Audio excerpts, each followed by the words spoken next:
tvegani, da pridejo sploh v salon in na kakšen način bojo oni preko prodajne poti jih uspeli obdržati, naročiti na naslednjo storitev, prodati program storitev in glede na to definicijo prodajne poti je trebno izbrati specializacijo salona ali pa specializacijo storitev v salonu, ki zagotavljajo rezultate za stranke, učinkovit sistem marketinga za generiranje kontaktov, ampak tle pomembno je povedati, da ni dovolj samo pritegniti nove kontakte, da pridejo na prvo storitev. To je treba zaposlen načiti učinkovit sistem prodaje, da bo jih lahko zadržali in prodali naslednjo storitev, naslednji program. In kot zadnja točka je v bistvu organizirati treba strukturo z odgovornostjo za doseganje ciljev in zgraditi potrebno sistem odgovornosti za doseganje rezultatov. In tle imamo nekaj primerov, katere odgovornosti bi bilo potrebno prenesti na naše zaposlene. Zaposleni bi mogli pridobivati kontakte, preoblikovati stike v rezervacije, prodati prvi program, prodati nadaljne programe, svetovati strankam, reševati njihove estetske težave, prodajati izdelke in izvajati morajo tretmaje in konstantno morajo motivirati naše stranke. No, zdaj bom prišla na malo bolj moje področje, ampak to bi vam rada samo razložila, da bo popularno tudi vam razumeti, ko dobiste te številke pred očmi. Imamo dva izkaza v računovodstvu, in to je izkaz poslovnega izida in bilanca stanja.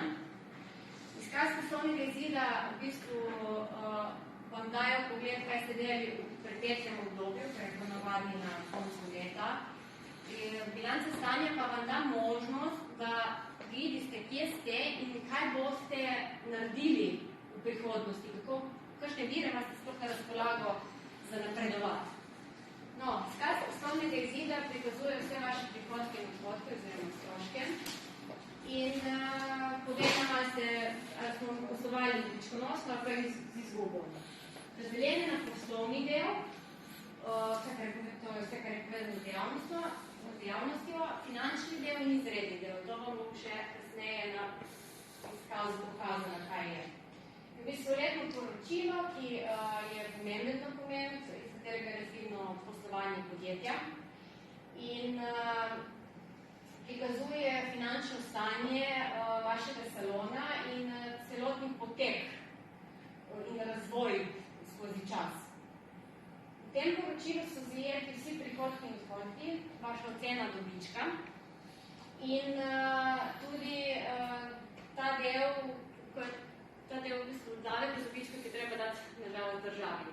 Pri DO jih je to konstantno 19%, pri SP-jih pa gre to po dohodninski lestvici. V osnovi je izkaz prihodki minus odhodki, zdaj bomo pa videli to malo bolj razčlenjeno. To so samo osnovne stvari, nisem izpostavljala vsega, da se ne boste vprašali. In sicer, ta del je vse poslovni del. So vaši izdani računi, vaši prejeti računi, pa najemnine in stroški delavcev. Tu imamo še amortizacijo vaših poslovnih sredstev in drugi v bistvu odhodki, recimo nadomestilo stavbnega zemljišča, gre tle, če ste lastniki prostorov, razna darila zaposlene zdaj iz decembra, vse grejo v druge odhodke, razne štipendije, če dajete, in to dobimo vmesni dobiček in izgubo. Pri tem je treba upoštevati še finančni del, to je vse obresti pozitivne ali pa negativne z vaših posojil, leasingov in podobno. In drugi prihodki, če se prvi upoštevate koronski ukrepi, pomoči, strani države, to vam je šlo vse druge prihodke.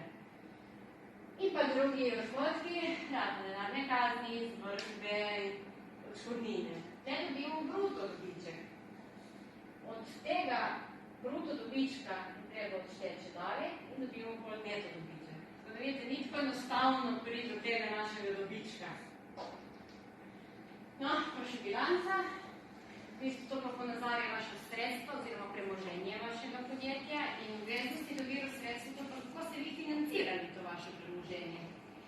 In je, v bistvu gre za poročilo, ki nam na določen presečni datum pokaže premoženje in pomembno orodje za analizo uspešnosti in plačilne sposobnosti.